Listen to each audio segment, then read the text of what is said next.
Hello mga bossing, good morning po sa inyo lahat. Ngayong araw magpapalit lang tayo ng shock mount o tinatawag nating strut mount kit. Kasi dito, kita nyo naman masyado na mataas. Tingnan nyo yung sa kabila, bago yan. Halos konting-konti lang yung clearance. So ngayon magpapalit tayo ng mount kit para dito sa Honda City. Turo ko sa inyo kung paano gawin. Ngayon mga boss, kakalasin ko muna itong nasa itaas. Luluwagan ko lang. Itong gamit ko is 6mm na Allen wrench. Kukontrahan ko lang.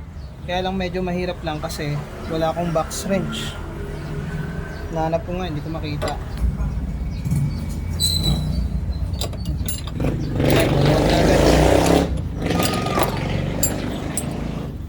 Okay na mga boss, maluwag na. Dito naman tayo sa baba. Lagay kayo ng kalso sa likod.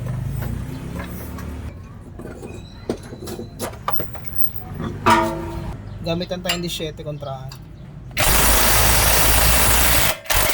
Kaya naman ng impact eh. 17 dito, 17 rin. Kabila. Pwede rin para hindi mapuwersa yung impact nyo. Pwede nyo gamitan ng power handle.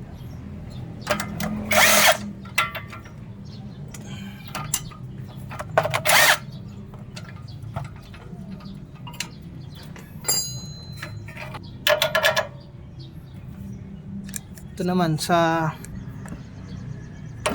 link.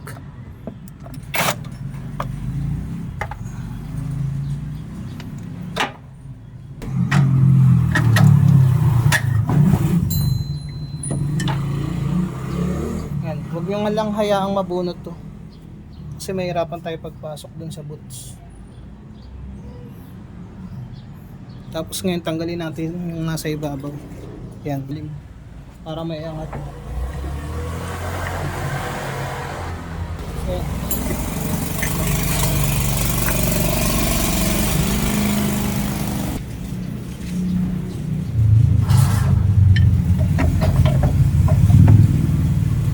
Yan. Hatakin lang natin to. Ayan.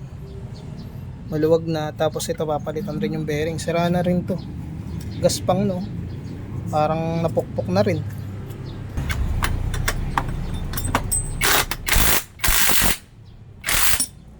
Iimpakin ko lang yan hanggang dito. Tayo ng marking dito. Mula dito hanggang dito. Kaya maglalagay na tayo ng clamp o compressor.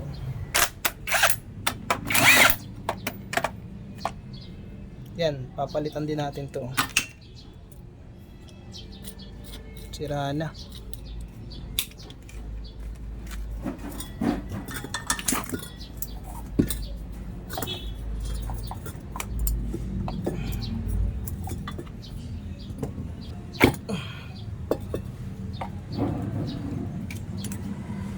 Kasi itong dust cover, pag di natin pinalitan, masira to. Papasukin ng buhangin.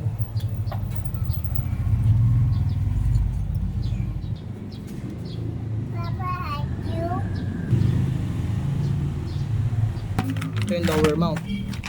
Ito yung top mount. Dito sa lower mount, tingnan nyo. Oh. Mas mataas tong bago kasi pitpit na yung luma niyan. Tapos ito, mataas. Alis ka dyan, tatamaan ka. You want to fix the car?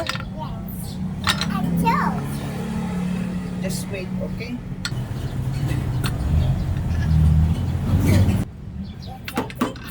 Yan, lalagay natin yung bearing. It's not. Yan.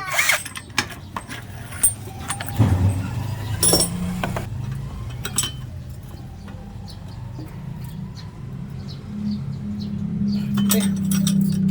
Higpit. Ito. Lalagay natin dito. Yun. Good.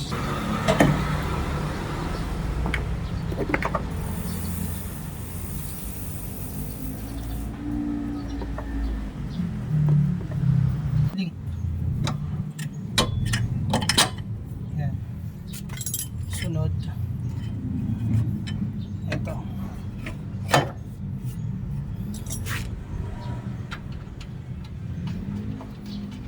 Ibabalik ko na lang yung pwesto nito dito. Mukhang okay naman eh. Kahit mukhang hindi tama yung pwesto.